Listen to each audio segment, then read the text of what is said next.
भारत माता की, भारत माता की। और जोर से बोलिए, अपने गांव तक आवाज जानी चाहिए। भारत माता की, भारत माता की।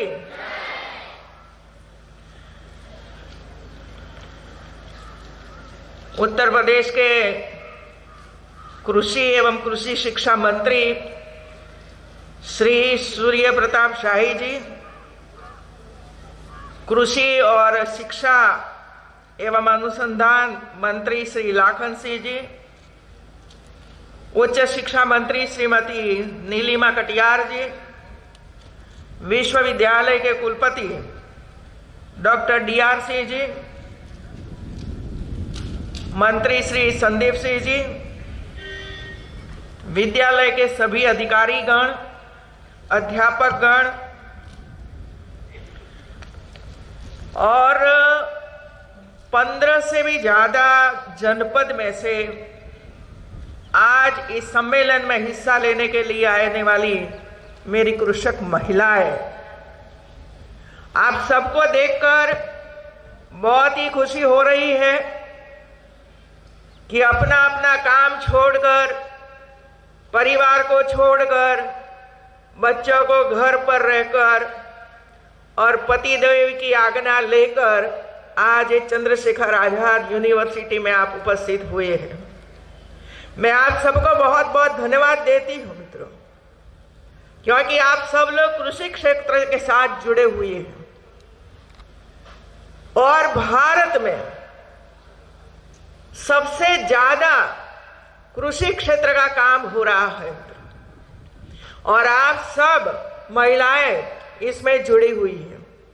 कृषि के साथ साथ पशुपालन भी इसके साथ होता है। गाय और भैंसों को दोहना और उसकी देखभाल करना, साथ साथ में कृषि का काम करना, परिवार को संभालना, समय पे बच्चों को तैयार करके स्कूल में भेजना और बाद में एक कृषि का काम करना, ये बहुत ही कठिन है। क्योंकि मैं ये सब काम करके आई हूं मित्रों। खेत में रहते थे और मैं जो बात कर रही हूं वो 65-70 साल पहले की बात कर रही हूं। शायद आप में से तो किसी का जन्म भी नहीं हुआ होगा उसी समय। महिलाओं को कोई पढ़ाता ही नहीं था, घर से बाहर कहीं नहीं जाना है, सिर्फ घर और खेत, सिर्फ घर और पशु, और महिलाओं का जीवन तो पशु समान था। घर का काम करते करते, पशुओं का काम करते करते महिलाएं पिछले कई सालों से आगे बढ़ रही है। मेरे पिताजी के पास पशु भी थे, जमीन भी थी। सुबह में खेत में जाना, शाम को खेत में जाना और बीच में स्कूल में जाना, और स्कूल भी 7-8 किलोमीटर दूर सुबह में चलकर जाना, शाम को चलकर वापस आना और फिर घर का खेत का काम करना मित्रों। आज ऐसी कोई असुविधा नहीं है महिलाओं, और इसी वजह से मैं आज थोड़ी सी जो बातें आपके सामने रखना चाहती हूं वो ये है, आप कोई भी क्षेत्र से साथ जुड़े हुए क्यों न हो, लेकिन अपनी बेटियों को, अपने बेटों को पढ़ाने का संकल्प करके इधर से जाइए। पढ़ाओगे? हाथ जरा ऊंचा करिए। बेटियों को पढ़ाने की आवश्यकता है बहनों, क्योंकि उसके जीवन में कभी कभी ऐसी घटनाएं हो जाती है, वो ससुराल से वापस आ जाती है, कुछ काम ही नहीं है, क्या करेगी? कोई ऐसी घटनाएं हो जाती है जिसकी वजह से वो परेशान हो जाती है। और इसी समय में यदि हमारी बेटी पढ़ी लिखी होती तो और कोई काम करके अपना जीवन का निर्वाह कर सकती है और स्वाभिमान से अपना जीवन पूरा कर सकती है। कई ऐसी घटनाएं मैंने मेरे जीवन में देखी है और इसी वजह से आज मैं आप सबको ये बताऊंगी कि आपकी बेटियों को पढ़ाओ। और आज जो मेरे सामने आप सब बैठे, इसमें से कई महिलाएं ऐसी होगी जो कम पढ़ी लिखी होगी या तो पढ़ने का अवसर प्राप्त ही नहीं हुआ होगा। तब उनको ये लगता होगा कि यदि मुझे मेरी मां ने पढ़ाई होती तो आज ऐसी स्थिति में मैं नहीं होती मित्रों। एक दूसरा काम यह करना है मित्रों, आज उत्तर प्रदेश हो, पूरा भारत हो, हम कुपोषण से, हमारी नीलिमा जी ने वो बात कही, हमारे बच्चे, हमारी बेटियां, हमारी किशोरियां आज कुपोषण से जूझ रही है। हमारी बेटियां जब बच्चों का जन्म दे रही है, वो कुपोषित बच्चे जन्म ले रहे हैं और 1 महीना 2 महीने में तो वो बीच में से बच्चे चले जाते हैं। क्यों ऐसा होता है? क्योंकि हम जो भोजन करते हैं, जो खाना खाते हैं, इसमें जो होना चाहिए वो नहीं होता है। न दूध मिलता है, न आप सब्जी खाते हो, न अच्छा भोजन होता है। और इसकी वजह से महिला जो सशक्त होनी चाहिए, शारीरिक सशक्त होनी चाहिए, तन से मन से भी सशक्त होनी चाहिए मित्रों, इसमें हमारी कमियां हैं। और हमारे घर में, समाज में बेटा के लिए हम सब कुछ करेंगे, लेकिन बेटियों के लिए कुछ नहीं करेंगे। बेटा और बेटी समान होना चाहिए हमारे लिए। ये भेदभाव क्यों है? और इसी वजह से जब हम बाहर निकलकर इतना अच्छा काम कर रहे हैं, तब ये भी संकल्प करना कि घर में बेटी हो, बेटा हो, सबको समान शिक्षा मिलेगी, सबको समान भोजन मिलेगा, सबको समान तरीके से हम रखेंगे, इसमें कोई भेदभाव नहीं होगा। ये संकल्प करने की आवश्यकता है। राज्य सरकार द्वारा कई हॉस्पिटलें बनी हैं बहनों। केंद्र सरकार में नरेंद्र भाई मोदी बैठे हैं, राज्य सरकार में योगी जी बैठे हैं, और दोनों ने बच्चों का जन्म हॉस्पिटल में हो, इसके लिए पूरा प्रावधान किया है। फिर भी हम हमारी बेटियों को या तो बहू को जो हॉस्पिटल में ले जाकर डिलीवरी करवानी चाहिए, इसमें अभी भी कमी है। जब हम कृषि क्षेत्र के साथ काम करते हैं, दूसरा भी कई काम करते हैं, इसके साथ साथ भी ये विषय को जोड़ने की आवश्यकता है। मैं हमारे कुलपतियों को बोलती हूं, यूपी में काफी यूनिवर्सिटियां हैं, लेकिन दर एक यूनिवर्सिटी अपना अपना काम करती है। समाज के साथ उसका कोई लेना देना है कि नहीं है। और इसी वजह से सभी यूनिवर्सिटियां जो काम कर रही हैं, स्वयं सहायता समूह यूपी में बहुत ही प्रभावी ढंग से काम करता है। मैं कई महिलाओं को मिली हूं, उनकी बातें मैंने सुनी है, वे लोग क्या काम कर रहे हैं वो भी मुझे बताया है। और कई स्वयं सहायता समूह के पास 1 करोड़ 2-2 करोड़ रुपया आर्थिक है, पास है उसके। इतनी ताकतवर महिलाएं यूपी की है बहनों। तो मैंने एक ही बात सब लोगों के बीच में मैंने कही है कि आप इतना सुंदर काम कर रहे हो, लेकिन आपको क्या पता है कि आपके गांव में टीबी वाले बच्चे हैं, कोई माता टीबी वाली है, कोई युवा हमारा 15-20 साल का टीबी वाला है? नहीं है पता। क्या हम वो इसके साथ जोड़ सकते हैं कि मैं जो गांव की हूं, ये गांव में यदि कोई कुपोषित बच्चा है, यदि कोई टीबी वाला बच्चा है, यदि कोई बच्चा कुपोषण से जूझता है आंगनवाड़ी में, तो उनके लिए हम मदद करेंगे, उनका हम ध्यान रखेंगे, उसके घर पर जाएंगे। जो माताएं बच्चे का जन्म देने वाली है, आपके गांव में 4-5 महिलाएं होगी, क्या आप उसके और ध्यान केंद्रित करोगे कि आपको जो 5,000 रुपया केंद्र सरकार और राज्य सरकार दे रही है, उसका उपयोग करना है आपके पेट में जो बच्चे हैं ना, उसके लिए 5,000 रुपया दिया गया है, नहीं के अपने घर में सब मिलकर कुछ लावो और ये 5,000 रुपया में से खा जाओ। ये चिंता का विषय है। केंद्र सरकार और राज्य सरकार ने सगर्भा माता को एक स्वस्थ बच्चे का जन्म हो, इसके लिए 5,000 रुपया दे रही है और ये समय समय पर दे रहे हैं। इसमें से दूध लाकर बेटी को या बहू को पिलाना चाहिए, अच्छी अच्छी सब्जियां लाकर उसको खिलाना चाहिए, उसको फ्रूट्स देना चाहिए। समय पे दवाई की आवश्यकता हो तो दवाई लाकर भी उसको देना चाहिए कि जिसकी वजह से उसके जन्म, स्वस्थ बच्चे का जन्म वो दे सके और कभी भी हॉस्पिटल में जाने की जरूरत न पड़े मित्रों। लेकिन इस और हमारा ध्यान नहीं है। मैं चाहती हूं कि कृषि क्षेत्र के साथ जुड़ी हुई हमारी महिलाएं भी वो काम करें, क्योंकि आप कृषि के साथ जुड़े हुए हो। आपके घर में गाय एक बच्चा का जन्म देती है तो तुरंत वो अपना दूध अपने बच्चे को पिलाती है।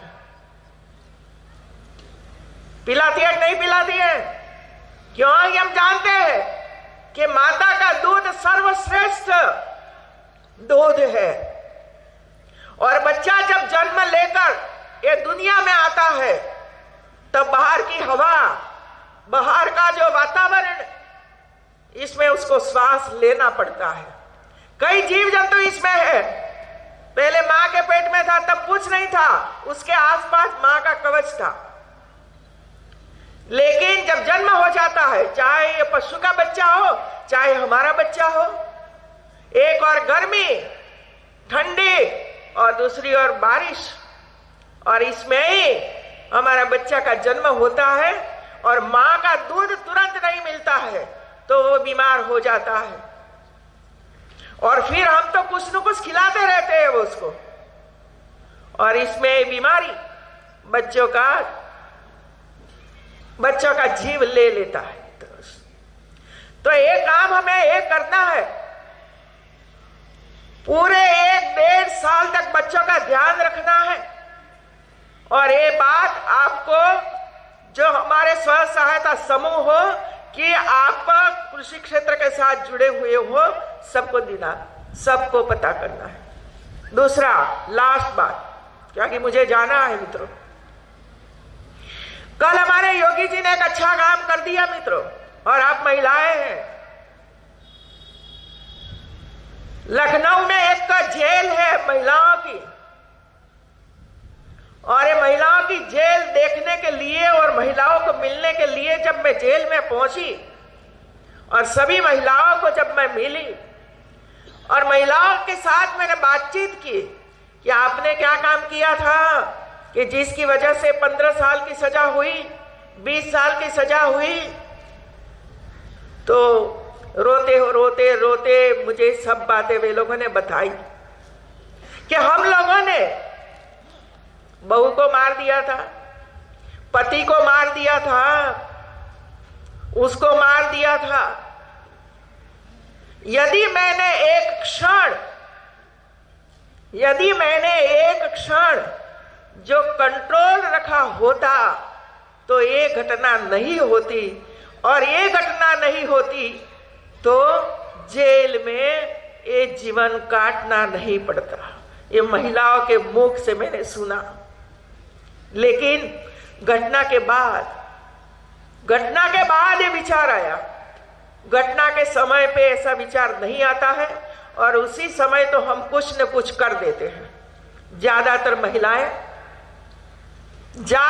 महिलाएं ने काम किया था बहू को मार देने का।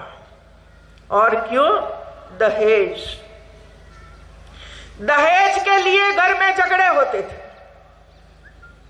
बहू का घर पे ऐसा था नहीं कि वो दे सके, फिर भी हम लोग मांग करते हैं और बाद में ऐसी परिस्थिति पैदा हो जाती है कि ये घटना बनती है और फिर जेल में जाना पड़ता है। मित्रों, तो मैं आज ये दृश्य जब मैंने देखा, जेल में सभी महिलाओं ने, ज्यादातर 30 महिलाओं को कल जेल में से मुक्त कर दिया गया है योगी जी ने। 30 महिलाओं को, जिसका व्यवहार अच्छा था, जिसने 15 साल की सजा में से 12-13 साल की सजा पूर्ण कर दी थी, कोई बीमार थे, तो ऐसी महिलाओं को कल 30 महिलाओं को छोड़ा गया।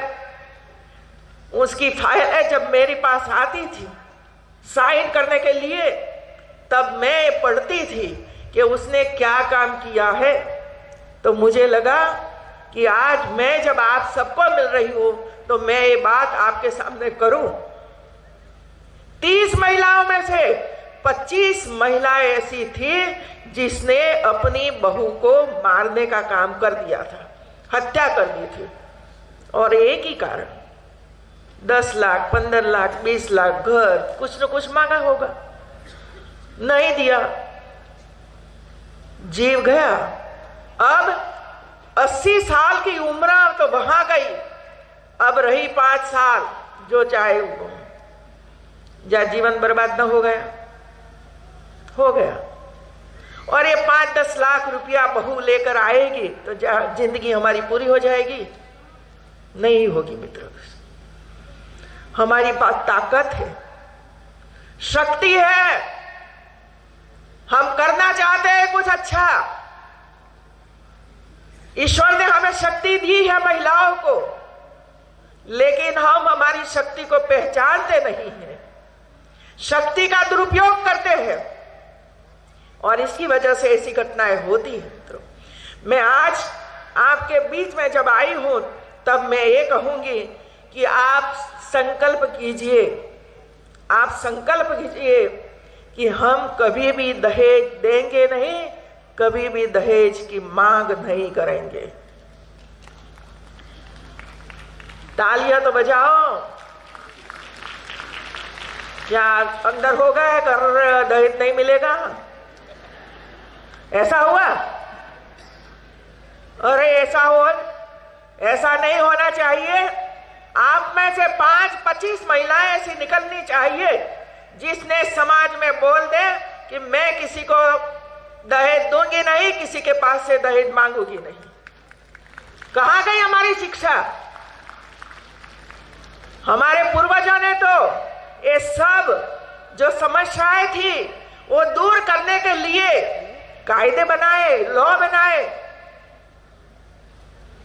और कई ऐसी घटनाएं हुई कि जिसमें कुछ भी नहीं लिया फिर भी आगे बढ़े।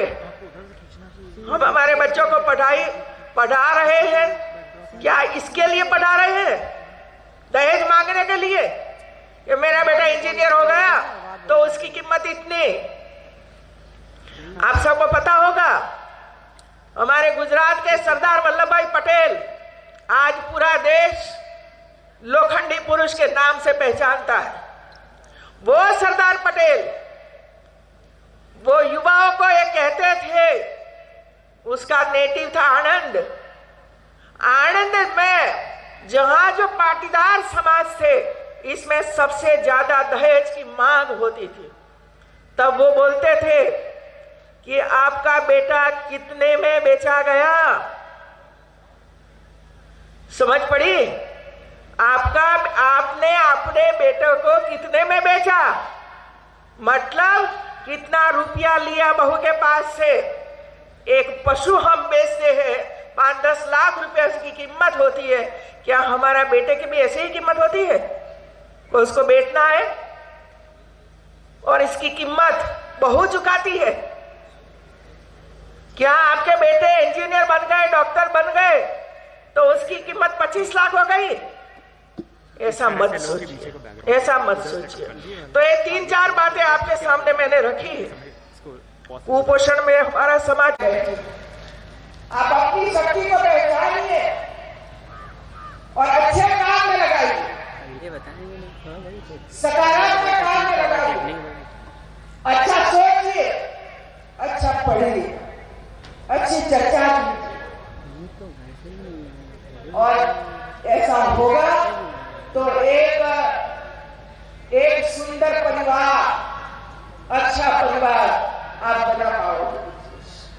तो आज हमारे मंत्री श्री और कुलपति ने मिलकर आप सबको 2 दिन के लिए इधर बुलाया है। अनेक प्रकार की योजनाएं आपके लिए बनाई है। ये सभी योजना का लाभ आपको प्राप्त हो, ऐसा मार्गदर्शन इधर से आपको मिलने वाला है। और जितनी भी योजनाएं हैं वो आप समझ लीजिए और ये उसका उपयोग करके आपके परिवार को आगे बढ़ाने के लिए हम इसका प्रयत्न करेंगे।